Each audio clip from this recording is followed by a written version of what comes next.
Bonjour, dans cette vidéo, on va expliquer comment en fait fait Postgres pour permettre de gérer dans des transactions concurrentes, donner cette impression qu'on a des images, des snapshots différents avec différents états finalement de la base.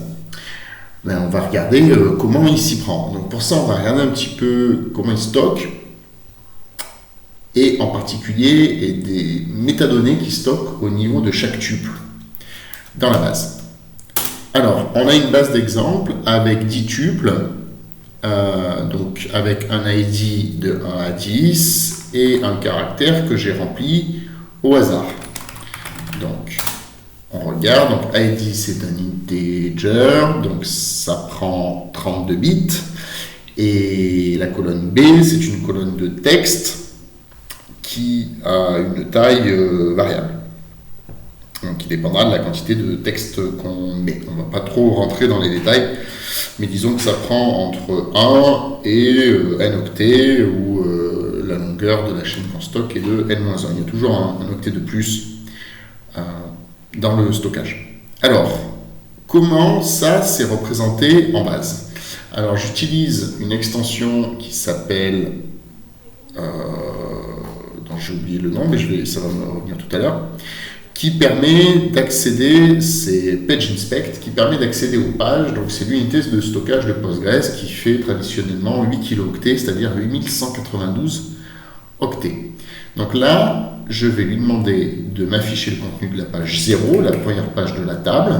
Là, pour l'instant, elle est petite, elle fait qu'une seule page, et d'afficher ça de façon raisonnable. Je n'ai pas affiché tous les champs. Donc ici, qu'est-ce qu'on voit? On voit qu'on a 10 lignes qui correspondent assez directement à nos 10 tuples. On a un offset, donc c'est à quelle position se trouve le tuple dans la page. Donc on voit en fait il a rempli à partir du fond de la page. Donc ça fait 8192. Donc le tuple 1, en fait, ces données, elle commence à l'octet 8160. Il y a une petite question d'arrondi, pour passer à 92, ça fait 32. Ici, on voit que le tuple, il fait 30, que tous les tuples, ils font 30, ils ont tous la même taille. Donc, d'où ça vient ce 30? Ça vient, en fait, essentiellement du fait qu'un tuple vide fait 24 octets. Donc, ça, on a des fonctions qui nous le donnent. Voilà, je demande la taille que prend un tuple vide, il me dit 24. Si je mets un entier, donc un entier c'est sur 32 bits, donc 4 octets, je vais avoir 28. Et si je rajoute une chaîne, par exemple qui contient ici juste un caractère, je vais avoir 2 octets de plus. Donc je vais avoir 30, ce qui correspond exactement au nombre qu'on a dans la colonne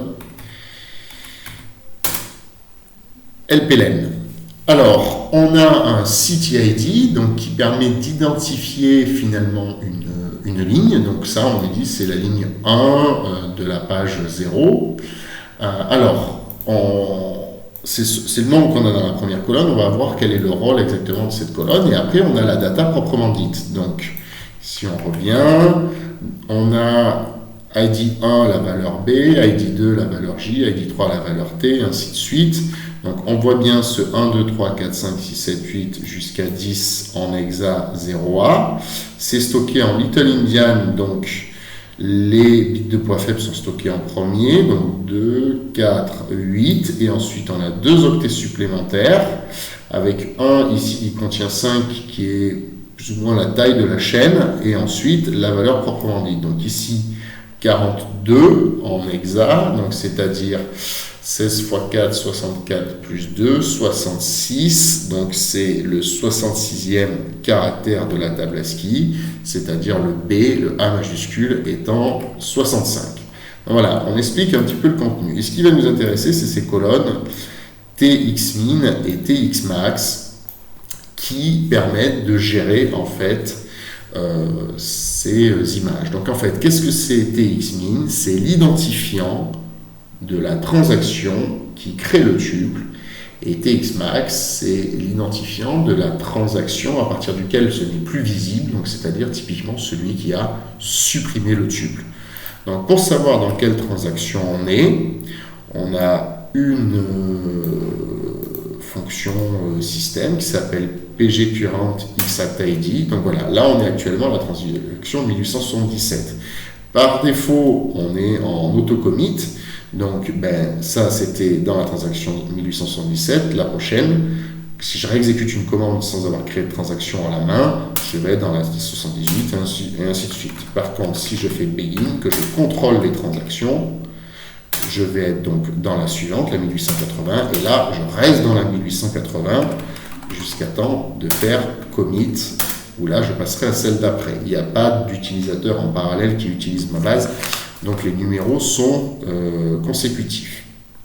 Et bien, c'est ce numéro de transaction qui va nous permettre, qui est stocké en fait dans ces 24 octets supplémentaires associés à chaque tube. Donc un tuple 8, ça fait 24 octets. Donc il y a ces informations qui sont indiquées, plus quelques autres de masques que je passe sous silence ici.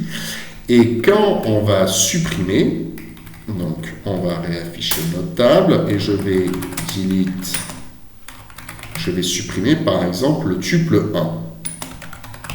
Voilà, i égale 1. Voilà, ma suppression est réussie, mon tuple a disparu, et en fait, qu'est-ce qui s'est passé concrètement dans la page, c'est-à-dire au niveau physique? Eh bien, on voit que mon tuple 1, il a un TXMax de 1882 qui correspondait au numéro de transaction où j'ai exécuté le delete. Donc on était à 178, ici 79, ici 81, 82. Donc à partir de 1882, on ne peut plus voir ce tuple, parce qu'il a été supprimé. Il a été supprimé avant. Alors quand on fait un update, qu'est-ce qui se passe? Update trans, set b égale lower de b, donc je vais passer en minuscule certains tuples. Voilà, i supérieur à 7.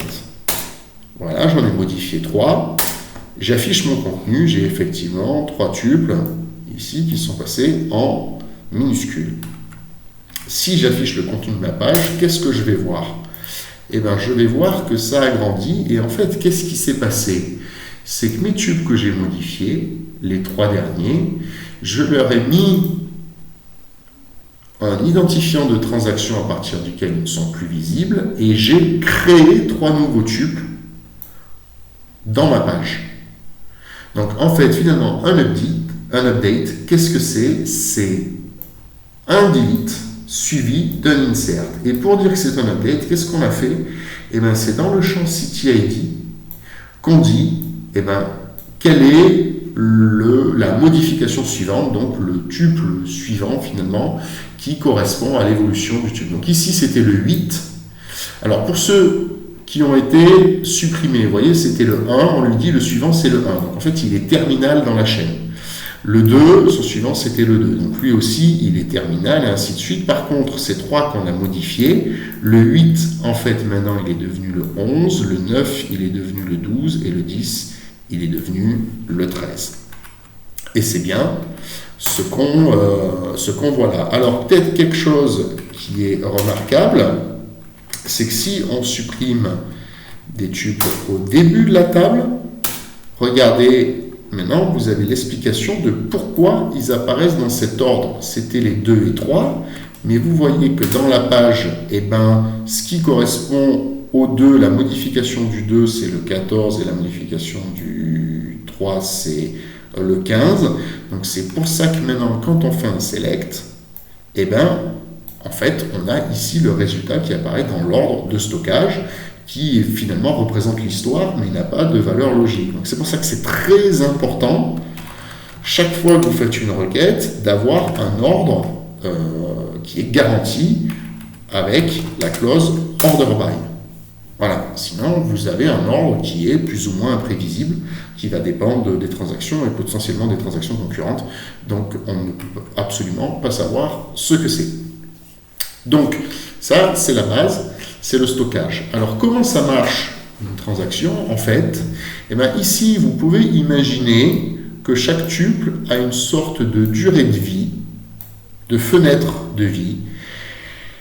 La transaction, quand elle commence, va voir l'état au sein de sa fenêtre. Donc, on peut faire comme ça. Donc, imaginez, vous avez les colonnes, ce sont des identifiants de transaction, des points dans le temps, finalement, quelque chose d'un temps logique qui avance par entier. Et en ligne, vous avez les tubes. Donc, ici, vous avez le tuple T1 qui est visible à partir de I0 inclus et I2 exclu, T2 qui est visible de I0, I1, I2, I3 et I4 exclus, et ainsi de suite, T4 et T5 qui n'ont pas été supprimés ou modifiés, donc il y a 0 comme Xmax, voilà, ils vont jusqu'au bout du temps. Et finalement, si vous faites une transaction à I3, à l'instant I3, mais pour savoir ce qui est visible, c'est comme si vous faisiez une espèce de coupe. Donc T1 n'est plus visible parce qu'il a été supprimé en I2, T2 est visible parce qu'il est visible jusqu'en I4, T3 est visible, T4 est visible et T5 est visible parce qu'il vient d'être créé. Donc finalement, cette gestion du snapshot, c'est arriver à déterminer lesquels sont visibles à un instant donné. Alors vous avez en fait des colonnes implicites qui sont cachées par défaut mais que vous pouvez afficher pour avoir ces informations supplémentaires sur votre tuple. Donc par exemple ici, j'affiche le CTID donc, qui correspond à l'identifiant au sein de la page. Donc en fait mon tuple 2 c'est le 14e qui est enregistré dans la page, le tuple 3 c'est le 15e qui est enregistré dans la page, et vous avez ici le Xmin et le Xmax. Donc si je fais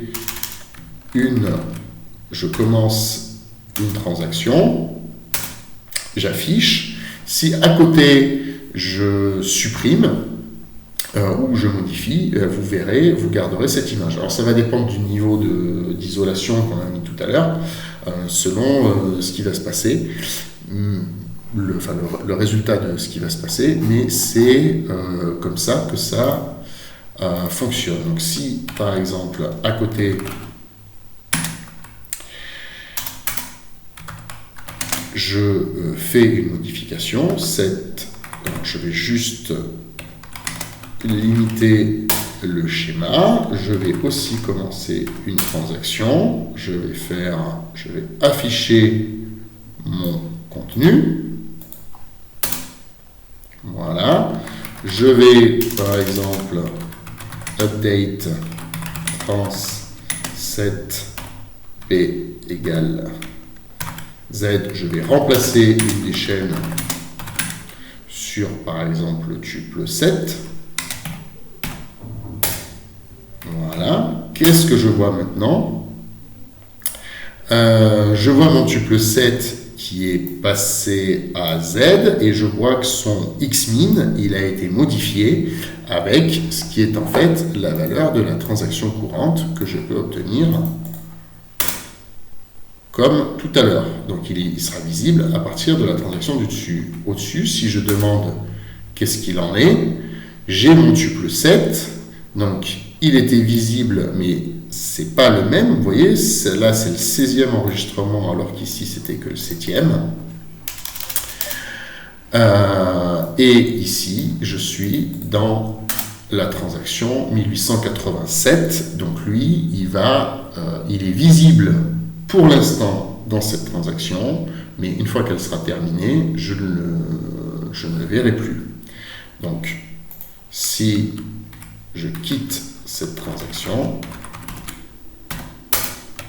et qu'ici, je commit, maintenant, si j'étais dans la transaction maintenant 1888, alors ça va changer, je vais être à la 1989, mais si j'affiche mon contenu, ici, le tuple qui correspond à la 17, il est bien visible à 86 et le Xmax 0. Donc la différence avec ici, c'est que là finalement on voit tout l'historique Finalement, c'est comme si on avait cette vision-là, avec le début et la fin de tout le monde. Alors qu'ici, on voit les informations de notre snapshot, c'est-à-dire de notre tranche ici, par exemple, quand on est sur E3, qu'on aura sélectionné. Alors, ça va poser effectivement des problèmes. Vous pouvez en imaginer un tout de suite. Delete from trans sans condition. Qu'est-ce qu'il y a maintenant? Je ne vois plus rien. D'accord? Et ici, qu'est-ce que j'ai? J'ai ces tuples dans ma base. Avec tous un numéro de TX max. Et donc ici, on a l'historique de la modification de 2. 2 qui est visible jusqu'en 84. Et ensuite, à partir de 84, il faut regarder à la ligne 14. Et le tuple de la ligne 14, qui part aussi de l'ID 2, est visible jusqu'en 89. Et lui, il est terminal. Donc en fait, ici, tout a été supprimé. Mais concrètement, rien n'a été supprimé du buffer et a fortiori du disque dur, c'est-à-dire que les données sont toujours présentes. Donc comment fait Postgres pour gérer ce cas? Donc c'est typique du MVCC, du Multi-Version Concurrency Control. On va passer l'aspirateur, on va nettoyer la table trans. Donc qu'est-ce qu'on va faire? On va regarder l'ID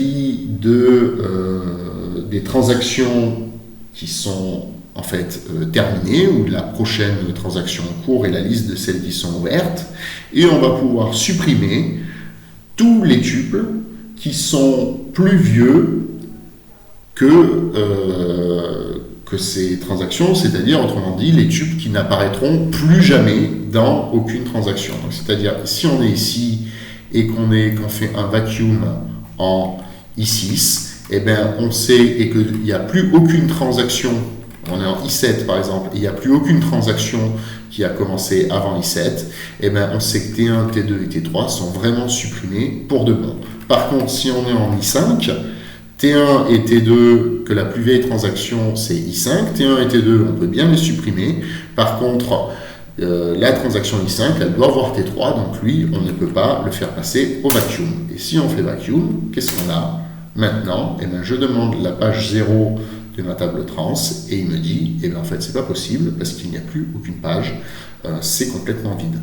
Si je refais, par exemple, un petit insert into trans values, donc je vais rajouter 0A, voilà, j'ai bien plus qu'un seul tube, tout a été nettoyé, tous ceux qui seront invisibles de tout le monde ont été définitivement supprimés. Voici donc comment sont représentés les tuples dans les pages avec ces méta-informations, ces métadonnées de transactions de début et transactions de fin, et donc qui permettent d'avoir des snapshots différents pour la gestion des transactions concurrentes.